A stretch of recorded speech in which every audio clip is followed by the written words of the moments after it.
Hello, everyone. Welcome to Behind the Keeper's Screen. I am your host, Johnny Omaha, and today we have a very special keeper behind the screen. It's Jeremy Farkas. Jeremy, how are you doing? Oh my gosh. I'm doing good. How are you? I'm doing fabulous. I'm doing fabulous, Great. Jeremy. So very exciting to have you here. Welcome to Behind the Keeper's Screen. How you feeling tonight? I'm doing pretty good. It's a very busy day today. Got a lot of good, important stuff done, and gearing up for GaryCon and lots of good things. A lot going on. Lots of good things. Well, the goal here isn't to, we're not going to pry. We do like our exclusives here at Behind the Keeper's Screen, but the goal isn't to just mine you for exclusives. No, in fact, Jeremy, for people that might not know you, do you want to do an introduction of who you are and kind of what you do? Yeah. My name is Jeremy. I am a production assistant, associate manager, chief whipping boy, something at Trollord Games. The title depends on the day and what they want me to do. And I do a lot of editing. I do a lot of writing. I do a lot of helping to make sure stuff gets over the finish line on time. I wrote a lot of art briefs for Monsters and Treasure. The new printing of Monsters and Treasure was a lot of my work. I released my own game, which you've probably seen very middling reviews for, called Swords and Chaos. So check that out. And I also write, somehow it is fallen upon me to write all the tournament scenarios for GaryCon. So if you've ever played in one of those, that's my work, and I apologize. Well, I'd love to talk about that today. So as you know, with Behind the Keeper's Screen, Jeremy, we kind of talk about what castle keepers do for Castles and Crusades, and we haven't really done a tournament edition, if you will. So like, I would love to know, with you and your experience writing this stuff, talk to me about where'd you get started with tournament design? Have you played in tournaments, or talk to me about that? I have. So tournaments are kind of a dying art. They're almost a dead art, I would say, at this point, because for those who don't know, tournaments were devised probably, I think, back in the might have been the original D&D days, like way back in the early mid 70s, as a way to kind of test and measure the reasoning skills and efficiency of players, and also referees or game masters or dungeon masters or whatever. The DM competitive part has kind of fallen off. That fell off rather quickly, I would think, and then it was mostly just about testing players, not their characters. So it's a lot of like managing your time efficiently, looking at your character sheet and identifying important information, being able to recognize whether or not an encounter or a scene that you're in is important to your goal, or whether or not you're wasting time, and being able to make those like really decisive decisions and say, we're done here, we're going somewhere else. Yeah. I've played in a few AD&D tournaments at GaryCon, because they kind of celebrate that old field, I guess you'd call it. I don't know, art form, if we want to be generous. It's an art. I can say it's an art form. What I realized was that, this is, I guess it's a role-playing game, but that's not what we're here to do. We're here.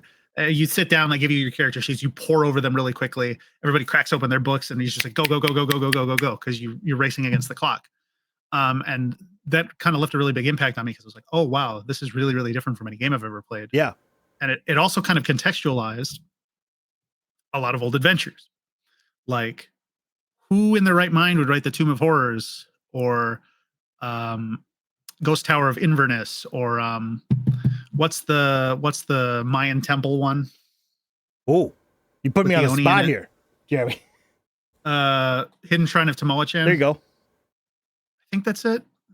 Judges. Yeah, I'm gonna say that's it. That's it. I'm probably wrong. We're good for now. But all of these like really, really violent, unforgiving adventures.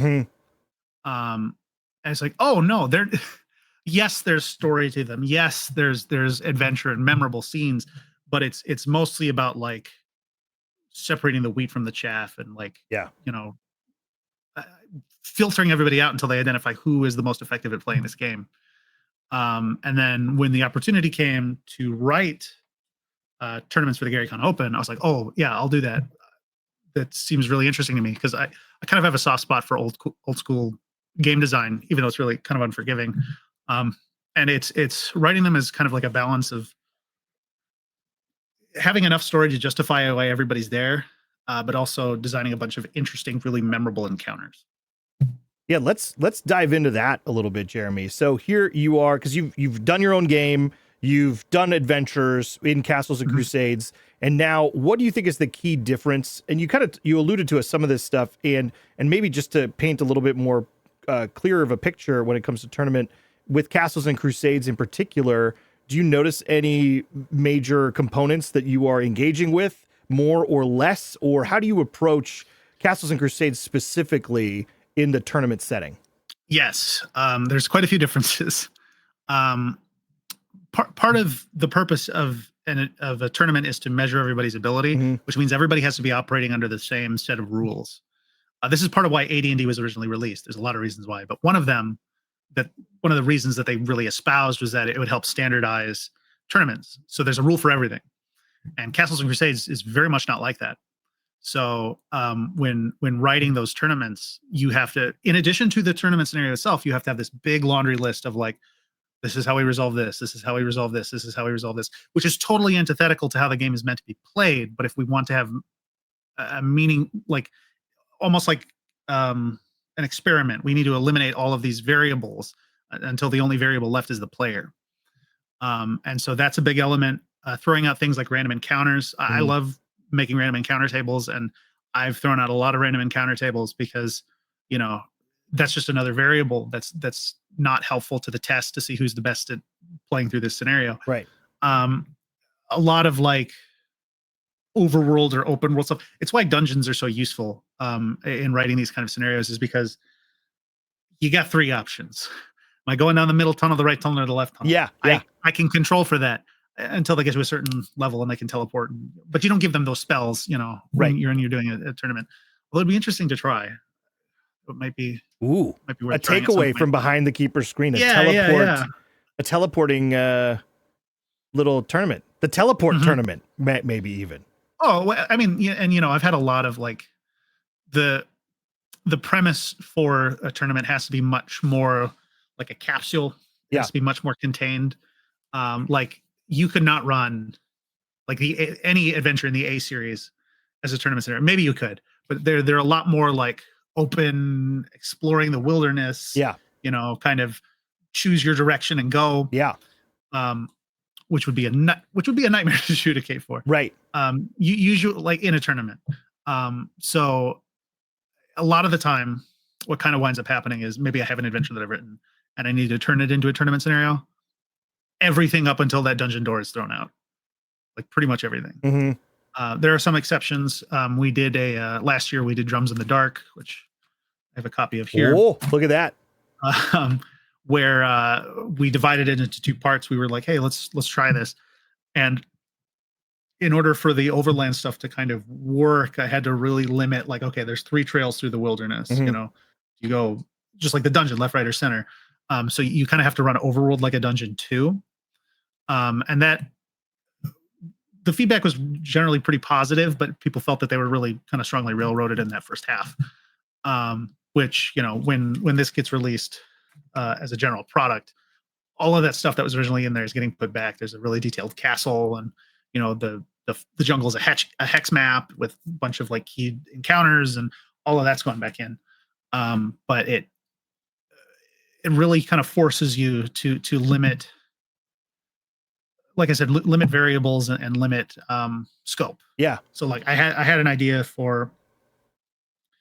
I was writing a tournament scenario. I might finish it at some point, but I was writing one where it's kind of like a mirror universe homage, where there's an evil wizard from a mirror dimension, and he's abducted you all and put you in his magic mirror. And he has a goatee, right? Like he is. Oh, of course he does. Okay, oh, yeah. Just making sure. Of course, a Fu Manchu, like a yeah. Oh, yeah. Yeah, he's got like the glitter shirt. Yes. And so like, okay, they're trapped in the mirror. They have a very clear goal. You have to make the goal extremely obvious. And because, you know, it's a goal oriented,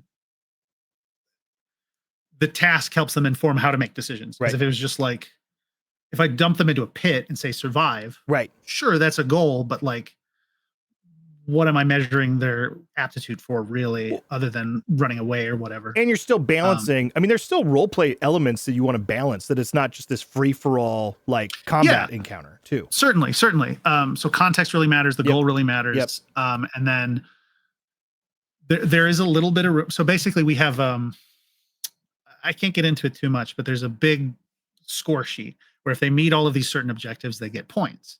And judges have discretionary points for things that they really like. So if they think that you had a really exceptional role play moment, or came up with this really novel idea that turned the whole thing around, they can give you a bunch of points for style points. Yeah, exactly. Style points. It's a good way to think of it. Yeah. So Jeremy, would you mind, this might be putting you on the spot, but would you mind, because there is a brief description of the GaryCon tournament adventure. I don't know if you have it handy or not. I do not. You don't. I don't know if I can vamp long enough where you can bring it up, or if you could just tell me maybe the 40,000 foot view. We're obviously not looking for spoilers or anything like that, but if there's a possibility that people might be able to get just an inkling or a taste, because I think signups are happening depending on the badge level, that people can actually sign up for this thing at GaryCon. Oh my gosh, I guess it would be 17 if I'm reading the Roman numerals 17, right. 17, which is funny. GaryCon, so do you call it GaryCon 17 or you call it GaryCon 2025? That's the rub. I just call it GaryCon. Just GaryCon. And that's happening March 20th to the 23rd in Lake Geneva, Wisconsin. You see the countdown behind us here. 36 days from this date of recording. It's going to be even sooner by the time you're watching this, at the Grand Geneva Resort and Spa. There's the address there, and I think there are still badges available. So exciting stuff here. Go to GaryCon.com, GaryCon.com, and you can get the rooms might be a little thin pickings, but it looks like to be a good time. How would you describe GaryCon versus any other of the cons, Jeremy? Oh, I would call it more like a family reunion than anything else. A lot of times when you go to a convention, it's like, oh, these people are here to sell me things. Yeah. Or, oh, this guy's here to plug whatever he's doing. I think it's the only place on planet Earth where I can have a prolonged, intensely engaging discussion about the character motivations of Conan the Barbarian. So, there's Which are the three things, right? I mean, to defeat your enemies. Oh, yeah. It's a pretty short list, really. Pretty short, yeah. What is it? Defeat your enemies. Crush your enemies, see them driven before you, and hear the limitations of their There it is. Done. Yeah, good conversation. We'll see you next year. It's a lot of fun. Check it out. Absolutely. I found the copy. I'd love I can't access it online, but I have it on my computer. Ooh, look at that. So this might be so fabulous, Jeremy. So let us all, clue us in on what maybe is awaiting people for the tournament adventure here for Trollord Games. So this is the official copy. If you're looking to sign up for events, this is what you'll read. I'm just going to read it in full. Gather your team and prepare to delve into the ruins of a once great mine of the ancient dwarves. Brave the depths of this monster-haunted complex in a bone-crunching, action-packed tournament scenario designed by Trollord Games for GaryCon 17. The GaryCon Open has been a part of GaryCon since 2011, a gaming tradition going back to those Helicon, I didn't write that part, days of early gaming. This tournament serves as a celebration of Gary's world-changing idea, while also offering a fun, competitive time for all. Designed for teams of 6 players featuring high-level heroes, this event weaves an epic tale of adventure for young and old. Sponsored and conducted by Trollord Games, all participants will receive a special booth discount as 6 teams battle it out not only for the right to claim the GaryCon Open 2025 championship title, but also the glory, rewards, titles, and honorifics associated with such an accomplishment. 2 to 3 weeks prior to GaryCon, participants will receive an email with more information. Stay tuned for updates regarding this spectacular event on all our social media as we draw closer. Sign up, build your team, win true glory and loot. See you there, Trollord Games. Oh, wow. I need 5 other people to play with now. So there's 6 teams of 6, Jeremy. Is that right? Yeah, so 36 participants and 6 judges. plus some other people on staff to help manage the event, all in one room. So it's going to be sweaty and it's probably going to smell funky towards the end, but it'll be fun. And so each of these tables are going to be running through the adventure in their own kind of instance, right? Or do they correct. all like combine into some mega adventure? Oh, that would be cool.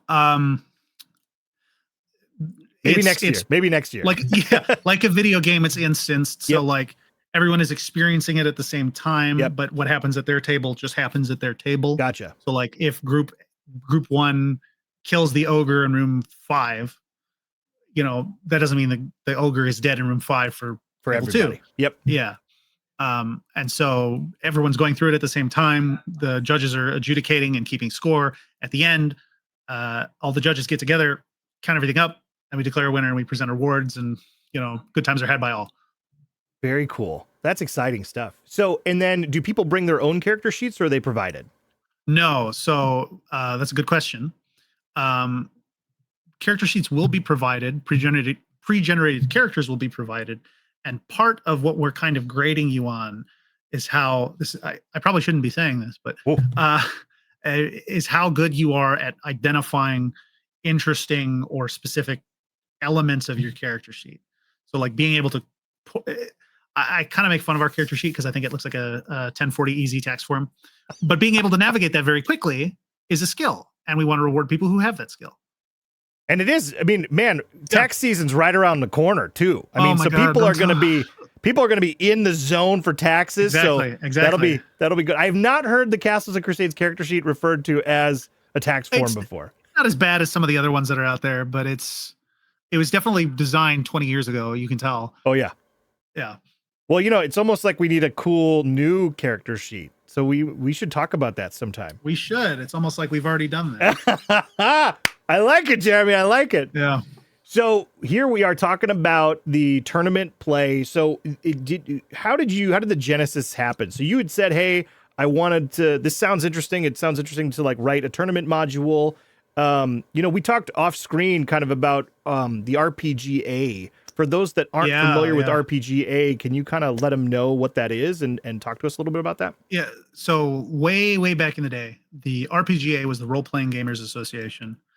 I believe it was kind of operated by Frank Menser, who, funnily enough, wrote the Red Box introductory version of Castles or Dungeons and Dragons. So that's a weird parallel there.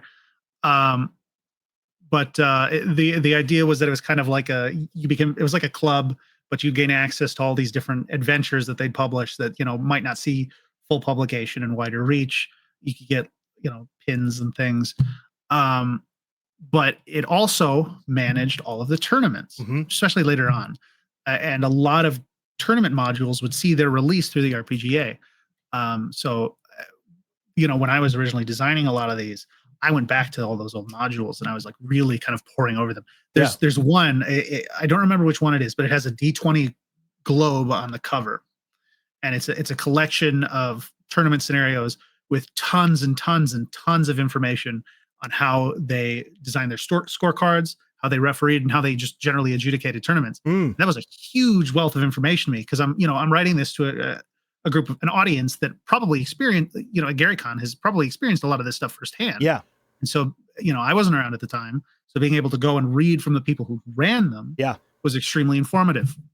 So when you read this stuff, Jeremy, now looking back at the time, did you notice, was there anything out there that like screamed at you like, oh, this is great, but I think I can give it a tweak, or I think I can maybe make it more Castles and Crusades, or what was your overall take on it? Did you feel like anything was missing or needed to be added?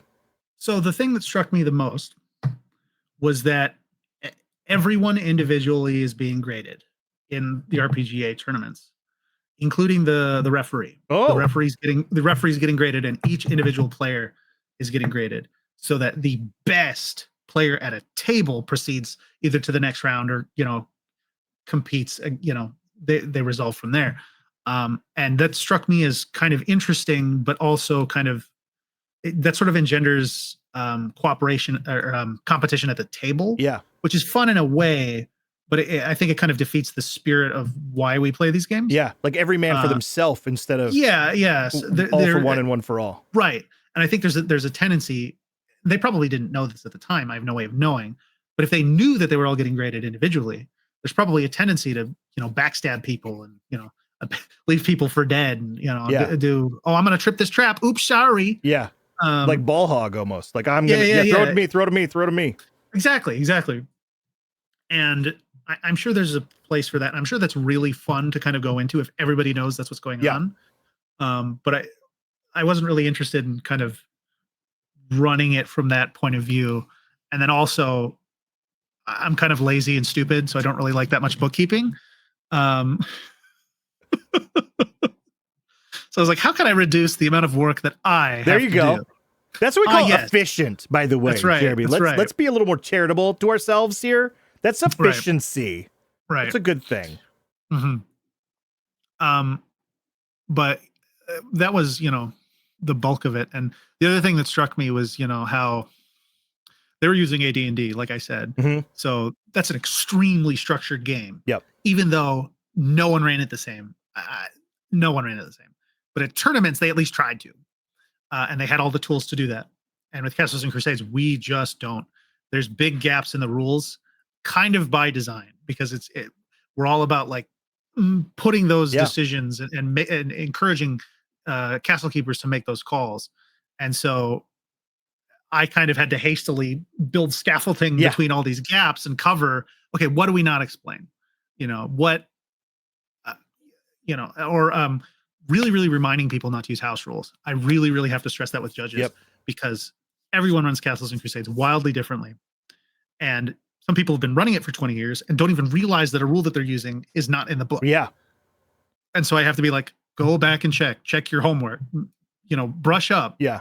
Is there, I tell everybody read the combat chapter, the running the games chapter. I forget what it's called, but all of the really technical stuff, I'm like, go back and check. Which is all in the siege engine part of the back of the book, essentially. Yeah. Is there a particular feature that is missing, you think, that everybody's house ruled that kind of comes to mind as one that you're like, this was a piece of scaffolding that I had to get in there right away? Like, critical hits. Critical hits.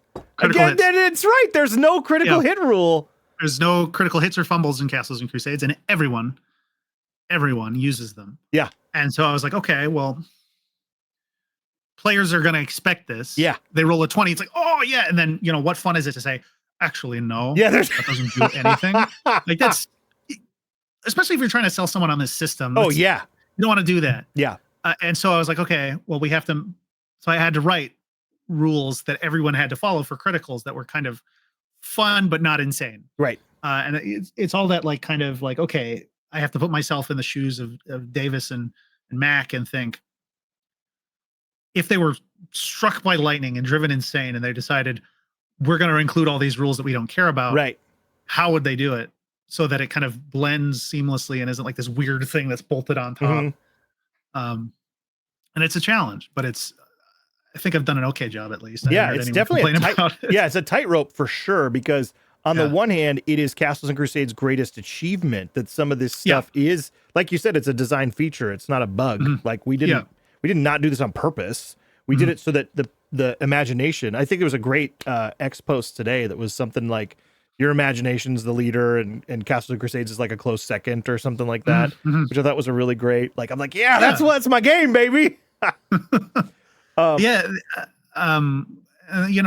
stuff like climbing, swimming, falling, there are rules for suffocating, all this stuff, all this weird kind of fringe stuff that like you don't think about. A lot of those have rules, but I have to go and dig them up and find them and put them somewhere really obvious for the referee to see and be like, oh yeah, that's how I'm supposed to resolve this. Right. All that kind of stuff. Very cool. So that's going to be a big event. And how does it incorporate? So there's the GaryCon Open. So is that just this event, or there's other stuff going on with the GaryCon Open? Because I'm not too familiar with that. The GaryCon Open, in the past, it's been 2 or even 3 events, 2 phases of one part of the tournament, and then a second part of the tournament, and then an award ceremony. Gotcha. It all got a little big and unwieldy, so we've shaved it down to the one event. It's 4 hours. I believe it starts at 9 in the morning, which is going to be brutal for me, but whatever. But it's 4 hours. You play for 3 hours, 50 minutes. At the end, all the judges go up, count our scores. We declare a winner right there. And hey, I think there's going to be trophies and there's going to be like prizes and all kinds of stuff. So it'll be fun. Gold coins, maybe. Gold coins. Some gold coins would be cool. Well, Yeah. I'll have to check the coffers on that. Yeah, one. that's right. some dragons horde. So Yeah. Talk to me, Jeremy, about the difference between, because there's a lot of different games that are happening at GaryCon. So talk to me about just a convention game versus a tournament game, because are they two different things? And if so, how would you define them? I don't know that I would call they're related. Okay. They're like in the family tree. On this branch, you've got home game. Yes. On this branch, you've got convention game, and then a smaller branch off of that is tournament game, even further away from home game. So because like if you've never been to a convention and played at a convention game, they're a lot of fun because there's no stakes, and it's just like let's kill another of my characters. I don't care. Let's just see what happens. And you're much more likely to take risks. You're much more likely to do crazy things, and a lot more memorable stuff happens in my experience at convention games. At least a lot more off the cuff, like really like bold things happen. And then in tournaments, kind of walk that back a little bit because there is something that's now there's something on on the line. There's something on the line, but it's also like just this faster. We got to go faster. Yeah. At least, for people who are really on top of it, they're really, really aggressively like, okay, there's nothing in this room, next room. Which, if you're not prepared for that, could be a little off-putting. But once you get up to speed and you're kind of in that, it's really exhilarating, and it's literally a race against the clock, and it's a lot of fun. Which is very, very different. You're not going to be spending 30 minutes talking with the blacksmith. Well, I have this. My son. I really need this. Yeah. My son. He needs this shirt of chainmail repaired. Could you? None of that. One link at a time. Happening. You have to find every individual link there around my store. You're at the entrance to the dungeon. You have 3 hours to get to the bottom. You don't know how many floors there are, and everything in there wants to kill you. That's my definition of a good time. Like, sign me up. Sign me. And tournament convention games, there's a pretty high risk, not a high risk. There's a decent risk that you'll die, probably higher than the average home game. Yeah. Because it's whatever. Less stakes. It's more about, it's almost like a theme park ride. Sure. I want to get an experience out of this. Sure. With tournament games, the likelihood of death is even higher because the designer is like, all right, my job is to kill as many of you as I can. So what does that experience look like, Jeremy? If these games are a 4-hour block of time, what does that look like that we get to hour 2 and everybody's dead? What happens? So in the past, it's just kind of been, all right, pack up, everybody, turn in your character sheets, be back here at time for scoring, and just hang out or whatever. This time around, we're giving additional character sheets, so they're everyone could die once, and you'll still have characters. Okay. So the likelihood of everybody just getting kicked out in the first is pretty low. Is a lot lower than it would be otherwise. But I've had to change because it used to be that I'd give you points for how many characters survive. Now I'm gonna have to deduct points for how many characters die. Oh, so don't be too reckless out there. There you go. And being awful glib with what I'm scoring on. Hey man, it is behind the keeper's screen. I mean, you got to give them some insight here. That's right. So that's why we want more people. You gotta get this is where the good stuff is. So Jeremy, when you are you going to be castle keeping, or you're going to be running the whole show, right? So I will be a referee. Okay. I'll be running one of the tables. I think I'm probably going to be the guy who has to solve problems if they come up. So I might give myself a little bit more time to finish it. Sure. But I think I'm going to be the one in charge there because I don't know that anybody else. Yeah. It's going to be early in the morning. It's going to get you your coffee. Mm-hmm. So what's going to be behind your keeper's screen, Jeremy? Well, a whole boatload of maps and a bunch of really messy notes. I've written the scenario. It's typed up. I'll have to get it printed. I'll probably do it like I did this one where it's spiral bound. I'll probably do a series. I'll That's probably very print nicely done. Did Dakota do that, or what? How did that work? No, this was Staples. All right. But I'll probably print a bunch of these for all of the judges, distribute them. And it'll be this behind the screen. It'll be my dice. It'll be a bunch of scratch paper because I'm sure I've missed something in here that I haven't accounted for. So I'll have to quickly write something into a margin. And then a big stack of character sheets because I'm not giving out all of them, and someone's probably going to need more. So if people are wanting to, have you picked out all your judges yet, or the other people that are going to be running the adventure? I believe so. I think we have a full roster, but we can't have enough people in reserve. Mm-hmm. The only thing I will say though is that if you do kind of volunteer to be a reserve judge and you read the tournament scenario, you are of course barred from ever participating in not only at this one, but if we ever run it this scenario again. We've done drums twice. And so if we run this one, Adel's Keep twice, or any number of times, you're basically barred from participating. So it's a serious thing to consider. But eventually we might get a non-tournament version released as a normal adventure, so you could run it there. Ooh, and that'll have more role play with the blacksmith, right? Actually, yes. It better be. Yeah, the original. I shouldn't say that. Oh, never mind. The original version of the adventure had a much more Wild West flair. Okay. There was an old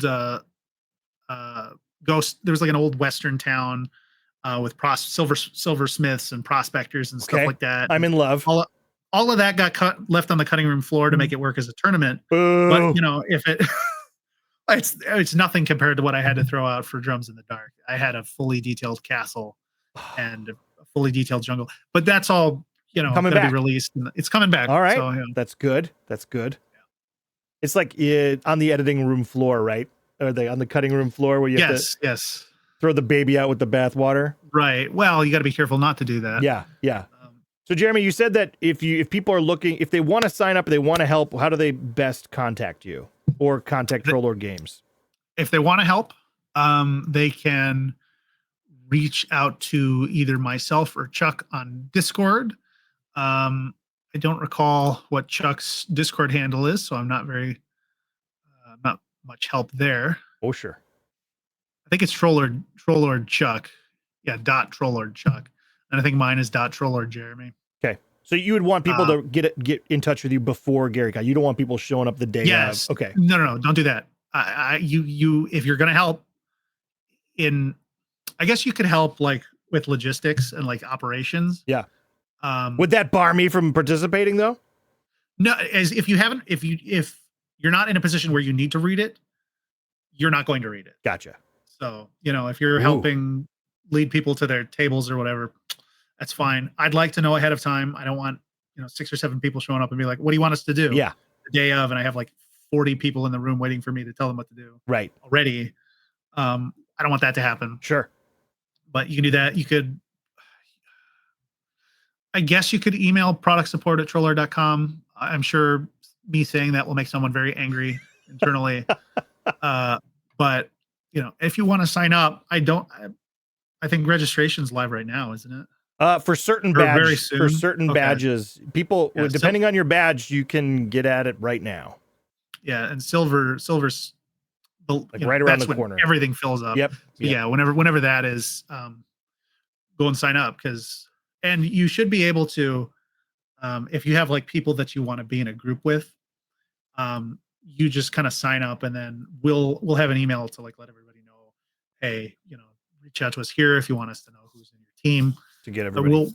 The closer we get, the more we'll be able to handle that. But if you want to be in a team with your buddy, we can handle that. Nice.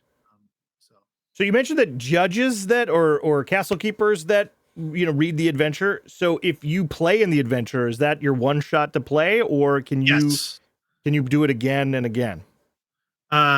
So if you played, we're going by honor system. I have no way of enforcing this, but I would prefer that you not play it again. Yeah. Now I see no reason why someone who played it could not then referee it. Oh, there you go. Instance, but I don't have any knowledge that we're ever going to run it again anyway. There, yeah. We ran drums twice because we just did not have anything ready. Yep. And I kind of fought that the whole way there. I was like, no, it's a once in a lifetime experience. That's right. So we release it for real. Well, this could be a once in a lifetime experience. I like it. Could be. You never know. Are you drinking a Diet A&W, Jeremy? I am. That's my all-time favorite. So are we Diet A&W? Like, is everybody else Dr. Pepper and we're the Diet A&W club? I don't know. I have no particular allegiance to any beverage. I don't march under the banner of any soft drink, I must admit. Well, when it comes to Gary Con, is there any there's always the talk of the spotted cow. I mean, are there any beverages you're looking to indulge in at the con? Well, spotted cow is nice because you can't get it outside of the state of Wisconsin. New Glarus makes a good beer.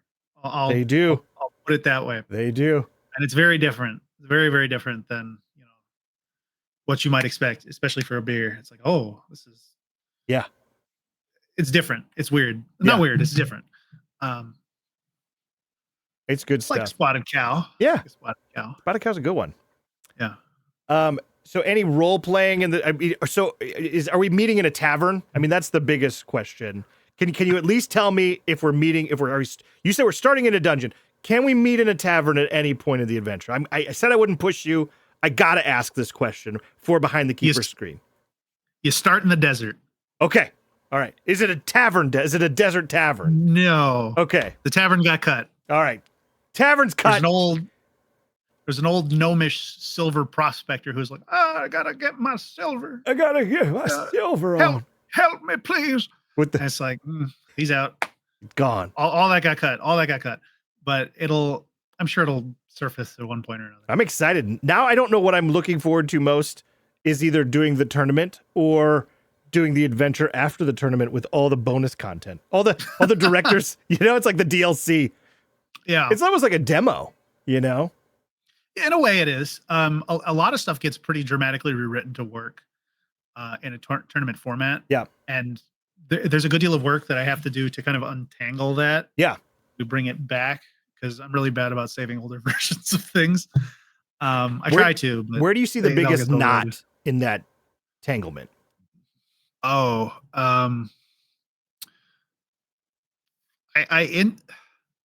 in the version that is the tournament, I introduced an obstacle that is very wide spanning throughout it's a dungeon. I can say it's a dungeon. Okay. Very widespread problem throughout the dungeon that requires you to go to lots of different places to fix it. And that didn't produce a ton of text, but it altered it changed the context for a lot of things.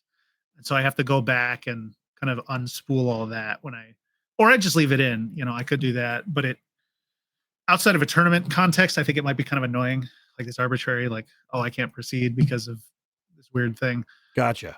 But who knows? Makes me think of Doom, where you had to get the different key cards to advance the level. Yeah, a little bit. Yeah. Let's see here. So Gary Con, it's about friends. We've got the tournament. What are you looking forward to the most here? Is there any words of wisdom that you're trying to glean from this, or what are you expecting the reaction to be for this tournament? Ooh.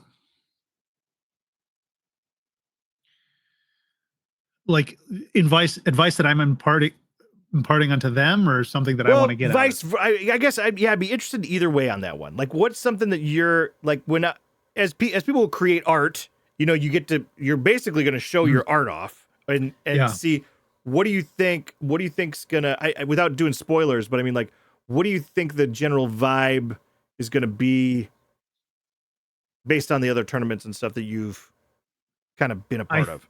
I think while they're playing it, one of two things will happen. they will become enormously frustrated, or they will say, "God damn, this is old school," in a good way. Because I like it feels like a dusty old book. Yeah. You plumbed It the depths. yes, I immersed myself in game design from 40 years ago. Wow. What did that feel like to go throwback? I mean, were there any things you had to unlearn, or that you were just like, oh, I got to put on my radioactive suit for? Not really. I my design tends to be feel pretty throwback even when I'm not trying for it to be, just because that's the stuff that I consume in my for fun. And Jeremy, for maybe Um, people that might not be familiar with the idea of old school design, could you just talk about yeah, some of the core tenets of that for people that are maybe new to the hobby? sure. Yeah. So um, it's a lot in old school. It's not so much about the story and like from here to here to here to here doing things to accomplish a goal. It's more about here's a location and here are several obstacles in it. It is up to you to figure out how to navigate all of these problems.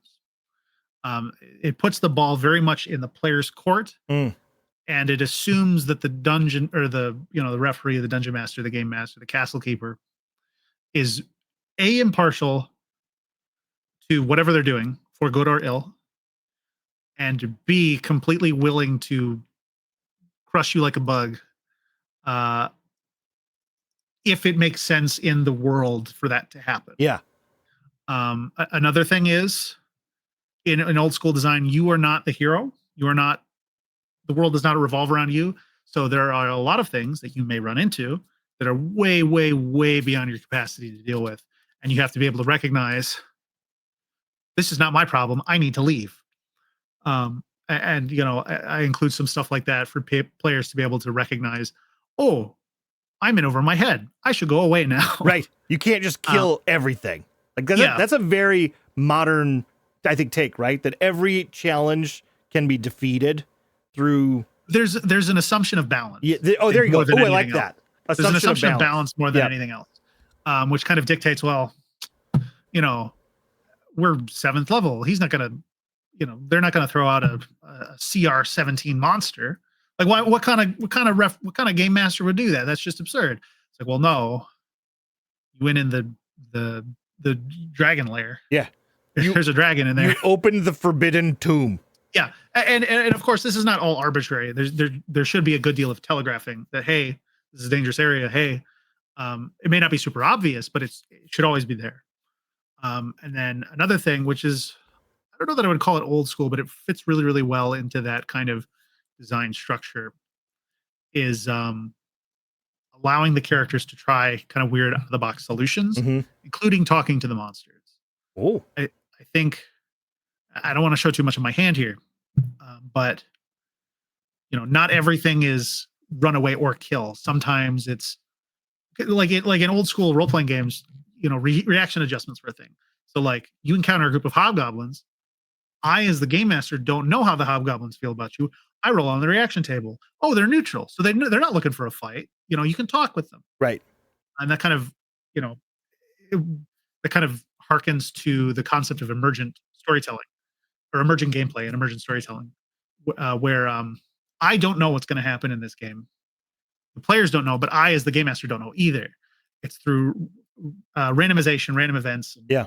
and randomly generating results that we find out. Oh, this is the plot for today. That can kind of be unwieldy if you're not really comfortable with that. If you're used to a lot of like tight control and really tight narrative, but when you kind of get used to it, it's very, very freeing, and it allows for like really exciting, unexpected things to happen. So a lot of that too. I would think behind the keeper screen that could be exciting too, because you don't know and you get to go along on this journey as well. Versus Yeah. earlier in our conversation, you kind of talked about railroady, where in a railroad adventure, for people that might not know, Mhm. very prescriptive, right? How would you describe railroad adventures? There's a set sequence of events. No matter how hard you try to get off of the rail, you're on it. You're on a track. You're gonna see event A, event B, event C, and event D in that order. And even if I say, all right, I turn completely around and walk west, that those narrative beats are going to find you over there. It's like, okay, well, that gets into like illusion of choice and like, Mhm. kind of more foundational assumptions about like, why do we play this game and what do we want to get out of it? Right. But yeah. Is there a place? So this is what's interesting because we just talked about old school design, railroad. We just defined what a railroad adventure is. In tournament, it feels like, man, railroad might have a place in this space. It does. It definitely does in the types of encounters and set pieces you meet, but not in how you resolve them. So when I'm designing a scenario, I'm not I don't decide the only way to solve this problem is to smash the crystal in the golem's head. If there's a crystal in the golem's head or whatever, powering it. I'm offering you lots of solutions, some obvious, some not. And then I'm leaving room for you to come to other solutions that I did not anticipate. And that's kind of why, the referee is so important, because they're adjudicating unexpected results. If it was super controlled, if we controlled for literally everything and left no room for creative idea, it might as well be run by a computer. Yeah, video game. We might as well have everyone sit down and play it on a computer. Yeah. Run through this dungeon, this raid or whatever. Yeah. And then we score them based on that. But no, it's an interactive, collaborative medium. It's it's measuring your creativity just as much as it's measuring anything else. Creativity, your problem solving, your ingenuity, your ability to prioritize tasks and identify what to do when, and what's important, what isn't, all of that. So there is some railroady elements, but I desperately try to avoid ever getting to a point where like, well, we have one option and it's bad. So talk to me about what it is you knew as a castle keeper that you wanted to participate and get into some of this stuff. What were some of the keys that you knew about yourself and your interests that you were like, yeah, this is the kind of game I want to play? For maybe castle keepers that are on the fence that don't know, is a tournament running? Is that my style? I don't know. What are some things or questions that they can ask themselves to determine if they're in the ballpark for something like this? Yeah. So, I mean, to answer right off rip, almost guaranteed, this is not your style, and it's probably not going to gel with you for your everyday game. It's a totally different animal. It basically feels like you're playing a totally different game. It's almost, in some ways, it's almost like, comparing a miniature war game to, I don't know, a map game on your computer. Yeah. It's like, oh, I can see how these are related and they're similar in a lot of ways, but how they feel is so much different. It's more the feeling than anything else. And so I don't know that, oh, you're going to love it. But if you're looking for really, really novel experiences with the same set of rules that you're familiar with, definitely check out a tournament. It forces you to reprioritize and reevaluate all of the things that you just kind of take for granted. Granted, not granted.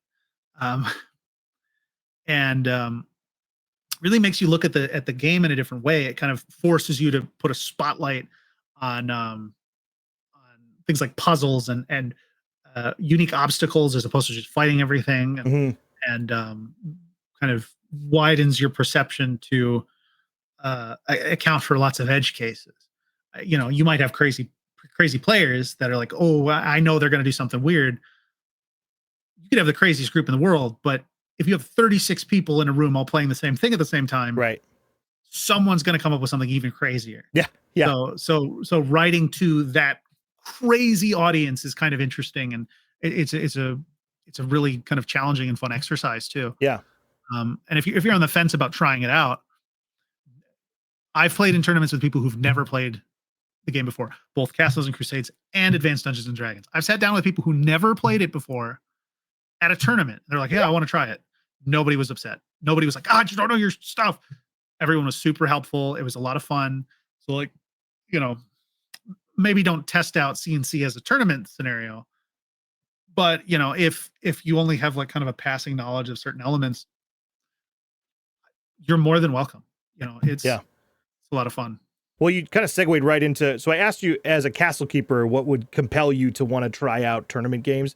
And I love that you even kind of set me up for the follow-up question as a player. And I love what you just said, Jeremy, about like the players, You don't have to worry, like you have not experienced where other players at the table are going to be like, why don't you know your stuff? Blah, blah, blah, blah. So Yeah. I love that environment is a safe environment for people to try new things, or even might be their first time playing the game and they decide to do it in a tournament setting. What is your advice, or for people, I kind of asked you from the Castle Keeper side, why you might want a tournament game. Now flipping the question on the player side, what is it as a player that I might find interesting in a tournament game versus, you know, you've been talking about it a lot. So you might feel free to repeat yourself again, but I would love to just kind of hear it buttoned up for the player package. Yeah.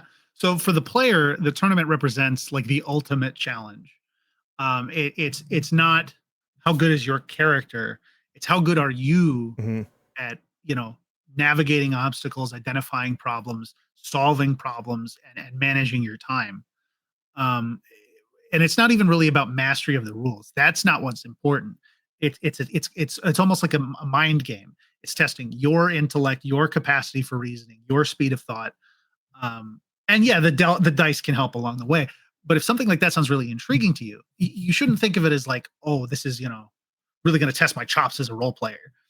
It's not really about that. It can be, but it's, you know, more of a proving ground for, you know, you've amassed all of, especially if you've been playing for a really long time and you've never done one. I don't think you realize how many skills, like weird peripheral skills that you accumulate just by playing these games all the time. And the tournament is a really good way to showcase those skills and test them. And it can kind of highlight, you know, what your strengths are and, you know, where you might want to improve.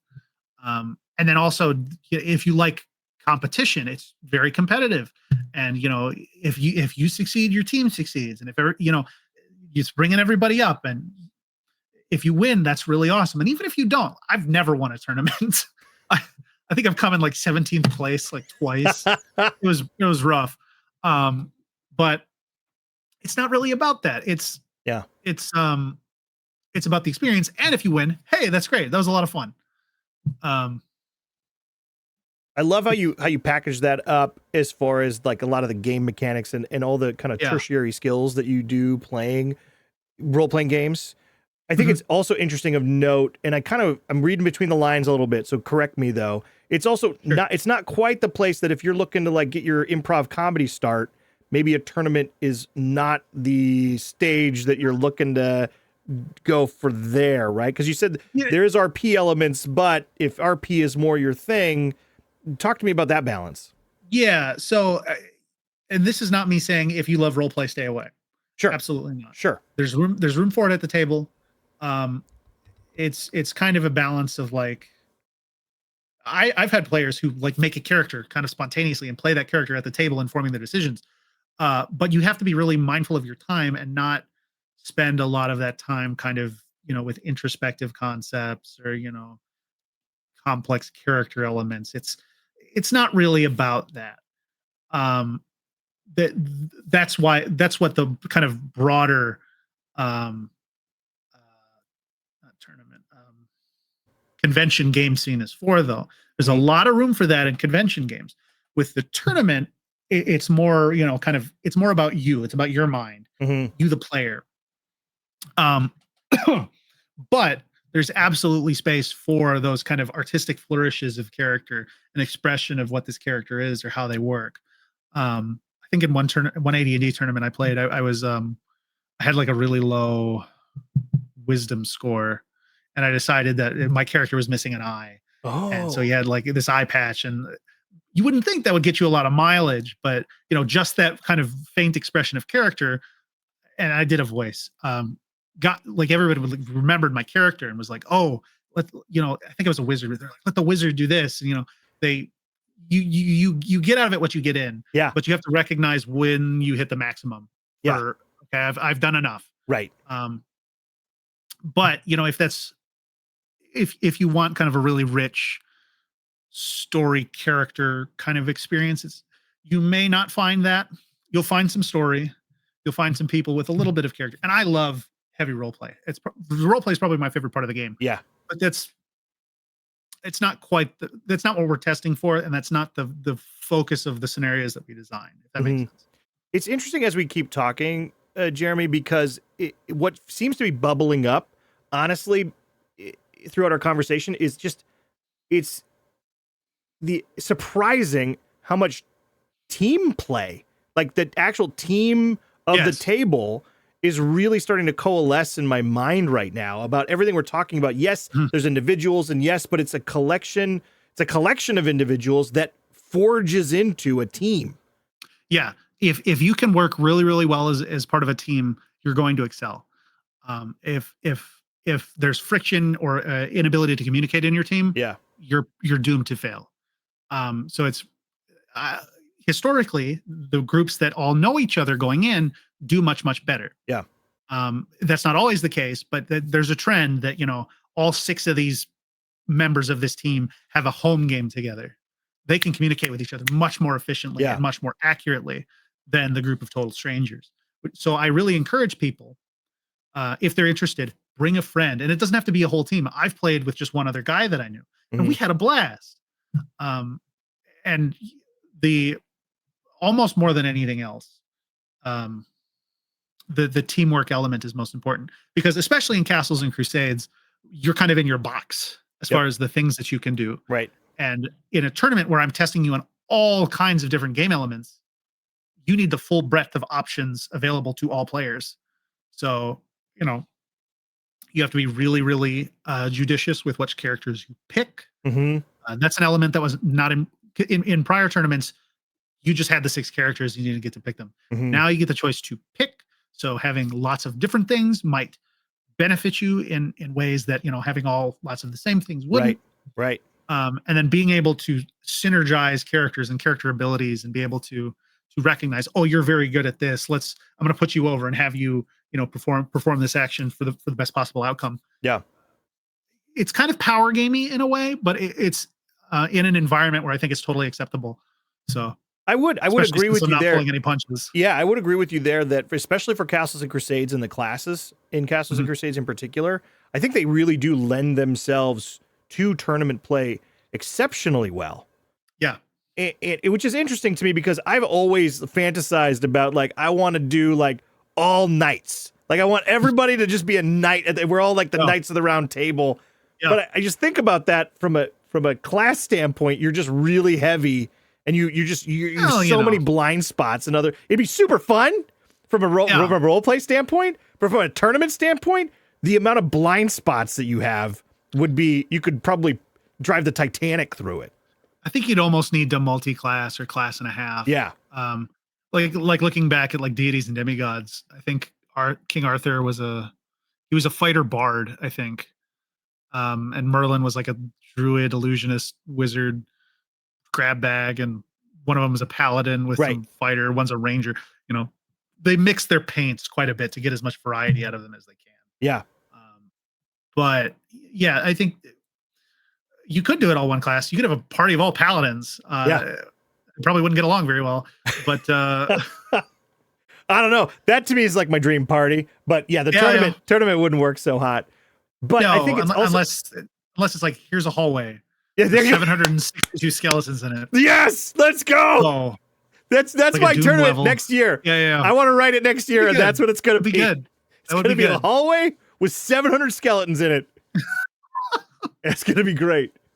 So there's one gold piece at the far end. That's right. So Jeremy, and two, because you're going rules as written, and one of the kind of core elements of Castles and Crusades is that if it's not in your class's wheelhouse, you actually don't add proficiency and level bonus, right? So is that going to be part of this as well, or how is that going to affect things?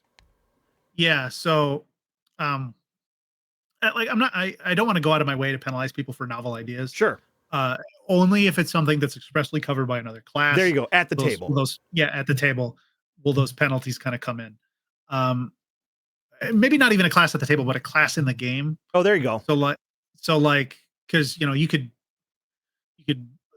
nobody's a ranger, nobody's a barbarian, and somebody's trying to like track footsteps. It's like, well, nobody picked the ranger or the barbarian. Right. So that's for the tournament. That's where that extra little it's an extra layer of game. Yeah. It's kind of gamified. Right. Like somebody would have picked characters. Yep. Yeah. And B, your ability to identify key features on those characters that you pick. There you go. So that's a key thing. Very good. Very good. Well, as we wrap up here, Jeremy, I really appreciate your time today. I know we've got a hard stop Yeah, this coming has up been fun. here. So thank you, thank you, thank you. Would love to know final thoughts, tournaments, Gary Con, what you're working on. Lay it on me. I can't wait for Gary Con. It's going to be a lot of fun. I hope I don't get sick this time. I got very, very sick last time.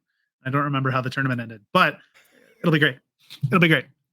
Currently working on a final revisions on the tournament scenario itself. I'm working on a book. I'm working on another revision of Mystical Companions, originally called the Book of Familiars, Oh, yeah. which is very slow going because I keep getting pulled off to do different projects. And I just finished a major cleanup on Gods and Legends. There was some weirdness in there that I threw most of it out, and I put the Sonarum gods in there too. So it's got everything that's in print now in the deity section. Oh, nice. Yeah, I don't know when that's.